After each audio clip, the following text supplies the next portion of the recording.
Hello everyone, welcome back to my channel. आज हम आगे प्रोसीड करेंगे हमारा पार्ट 3 मॉक सीरीज़ का। हमारी बुक है इंडियन कंट्रीब्यूशन टू साइंस, उसकी हमारी मॉक सीरीज़ चल रही है। This is part 3। इसमें चैप्टर नंबर 3 और चैप्टर नंबर 4 से क्वेश्चंस हैं। If you are new to my channel then please subscribe the channel and like and share also. Let's start. Question number first is bead making involved complex treatment of minerals including bleaching a bead with a solution of dash, then heating it in a kiln so as to leave permanent white designs on it. जो हमारी bead making जो process थी, जो beads बनाई जाती थी, उसमें सबसे पहला स्टेप तो क्या था कि उसको ब्लीच किया जाता था। तो किस सॉल्यूशन से उसकी ब्लीचिंग की जाती थी? That solution was calcium carbonate. Next question है the addition of which oxide gave a greenish blue tint to glazed pottery while magnesium oxide resulted in a maroon colour. इसके दो क्वेश्चंस बन सकते हैं। तो किस चीज़ का ऑक्साइड, किस मेटल का ऑक्साइड आपका ग्रीनिश ब्लू कलर देता था हमारी पोट्री को? That was iron. और मैरून कलर के लिए मैग्नीज ऑक्साइड को यूज़ किया जाता था, manganese. Next question is finally crust quest firstly coated with silica to which dash oxide was added to give it a shiny turquoise glaze। जो हमारा finally crust जो quartz था उसको सबसे पहले तो सिलिका के साथ कोट किया जाता था। उसके बाद कौन सा ऑक्साइड उसके अंदर ऐड किया जाता था ताकि हमें शाइनी टोरकाइज ग्लेज मिले? इसका आंसर है कॉपर ऑक्साइड के साथ उसको मिक्स किया जाता था। इसमें दूसरा क्वेश्चन ये भी बन सकता है कि जो फाइनली क्रस्ट क्वार्ट्ज था उसको सबसे पहले सिलिका से कोट किया जाता था, फिर उसके अंदर ऑक्साइड, कॉपर ऑक्साइड मिक्स किया जाता था। किस लिए? To get turquoise glaze. Turquoise glaze के लिए हम उसके अंदर कॉपर ऑक्साइड डालते थे। Next question is numerous glass beads and other artifacts has been unearthed from Taxila in northwest to Nalanda in east and Archimedu in south. Those belong to which civilization? जो हमें glass beads और artefacts मिले थे तो वो किस civilisation से belong करते हैं? That is Ganges civilisation. Next question है who was the author of Vaisheshika Sutras? जो हमारा वैशासिका सूत्रा था उसका ऑथर कौन था? उसके ऑथर थे Kanada. Next question is Vaisheshika system identified how many types of substances, या फिर सब्सटेंसेस को उस टाइम पे द्रव्य भी बोला जाता था। उन्होंने कितने टाइप के सब्सटेंसेस को आइडेंटिफाई किया था? They are 9। नेक्स्ट क्वेश्चन है हमारा qualities were also known as dash in Vaisheshika system. Vaisheshika system में क्वालिटीज को गुनाज बोला जाता था, GUNAS, gunas. Next question is who wrote Arthashastra? जो अर्थशास्त्र था हमारा वो किसने लिखा था? ये लिखा था कौटिल्य ने।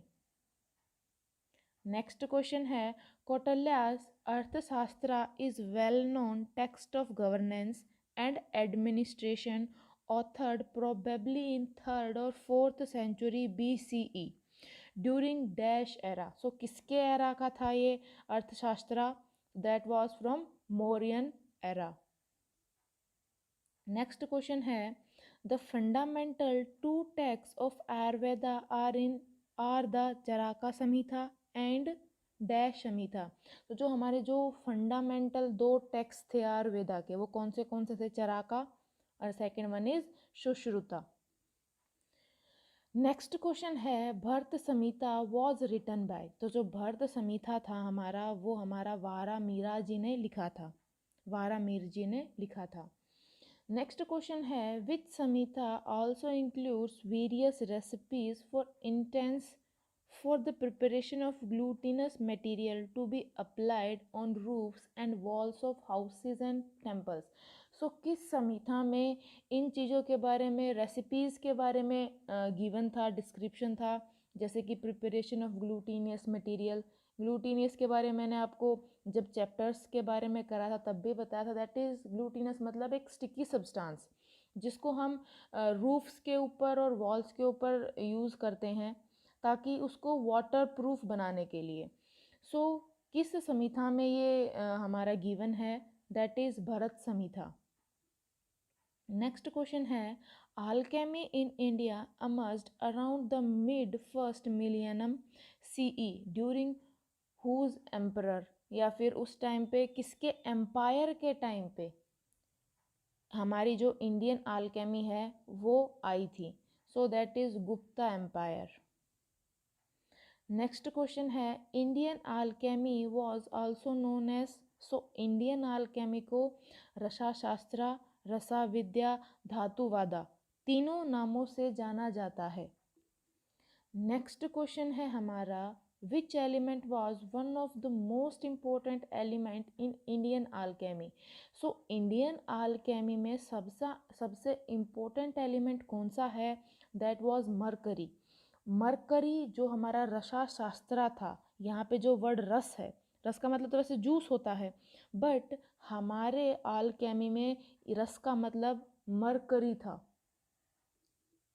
Next question is, which element was sometime called as swarnakaraka or maker of gold. स्वर्ण मतलब गोल्ड, स्वर्ण हम वर्ड गोल्ड के लिए यूज करते हैं, सो दैट वाज मरकरी। मरकरी को स्वर्णकारका और मेकर ऑफ गोल्ड के नाम से भी जाना जाता था।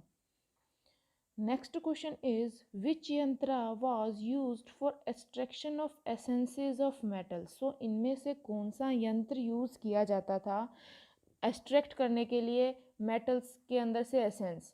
सो दैट वाज कोष्ठी यंत्र। कोष्ठी को यूज़ किया जाता था for the extraction of essences of the metals.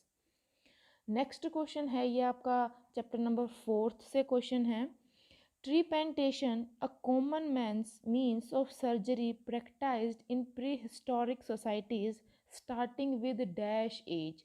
सो जो हमारी ट्रीपेंटेशन प्रोसेस थी, क्या होती है ट्रीपेंटेशन? एक सर्जरी होती है जिसके अंदर हम हमारे स्कल के अंदर होल करते हैं और फिर हमारे जो ब्रेन है उसकी सर्जरी करते हैं, तो उसको ट्रीपेंटेशन बोला गया है। तो वो कौन से टाइम से शुरू हुई थी? That was from Iron Age. Next question is, who was known as the father of surgery. So Sushruta was known as the father of surgery. Next question है, specific species of dash were used as dissolvable sutures to close the intestines।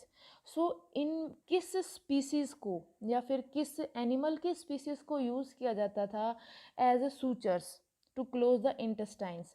So sutures के लिए हम ants की species को use करते थे। हमारे पुराने टाइम पे एंट्स की कुछ स्पीसीज को यूज़ किया जाता था as a suture to close the intestines. Next question है, dash and James Finlay witnessed Indian rhinoplasty procedures as British residency in Pune. सो वो कौन कौन थे जो ब्रिटिशर्स थे? That was Thomas Cruso and James Finlay, जिन्होंने इंडियन राइनोप्लास्टी को विटनेस किया था। जो राइनोप्लास्टी क्या है? नोज़ की जो प्लास्टिक सर्जरी होती है उसको हम राइनोप्लास्टी बोलते हैं। Next question is, who points out that the reproductive element is composed of seeds, मतलब बीज के नाम से भी सीड को बोला गया है, which were further divided into parts, that is beeja bhaga and सब पार्ट्स। सो किसने इस चीज़ को पॉइंट आउट किया था? That is चराका।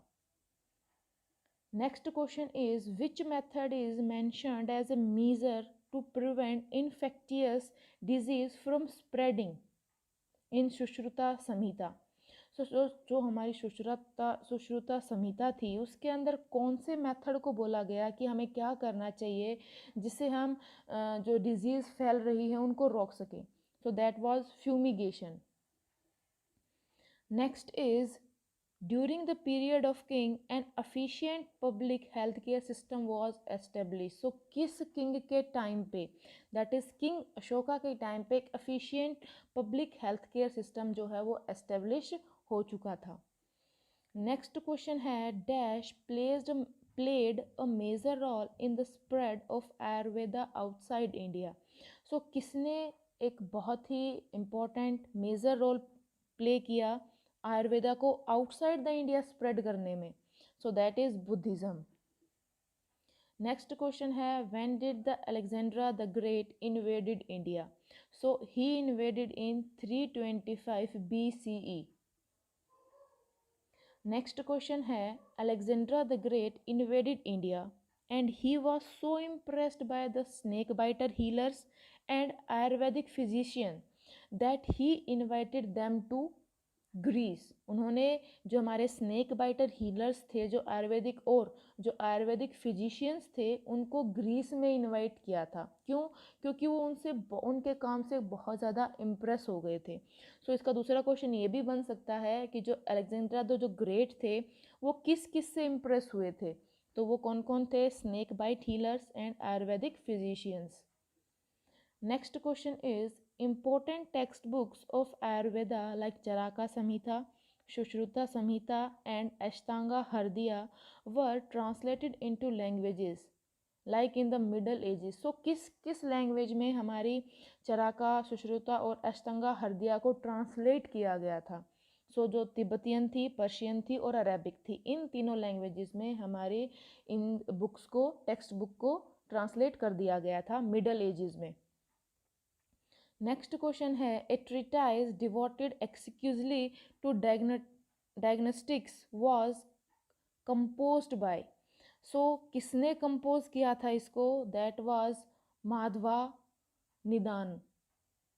सो इसको निदान, जो माधवा नाम है इस नाम से भी जाना जाता है, सिर्फ माधवा, और माधवा निदान इनका पूरा नाम है.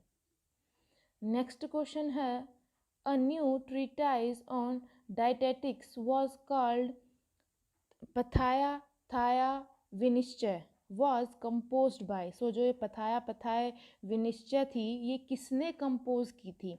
So it was composed by Vishwanatha सेना. विश्वनाथ सेना जी ने जो हमारी पथाय विनिश्चय है उसको कंपोज किया था. Next and last question is which Samhita was composed on the subject of pharmacy and pharmaceuticals, providing the first description of psychology of respiration. So जो हमारी संहिता थी जो हमारी फार्माक्यूटिकल्स और फार्मेसी पे बनी थी, so उसके बारे में किसने डिस्क्राइब किया था? दैट इज शरण गधारा. जो हमारे थे शरण गधारा, उन्होंने जो हमारी संहिता थी उसके अंदर ये सब चीज़ें डिस्क्राइब की थी. सो ये आपके क्वेश्चन थे चैप्टर नंबर 3 and 4 से. Thank you for watching students. Stay connected and stay tuned for more videos and updates.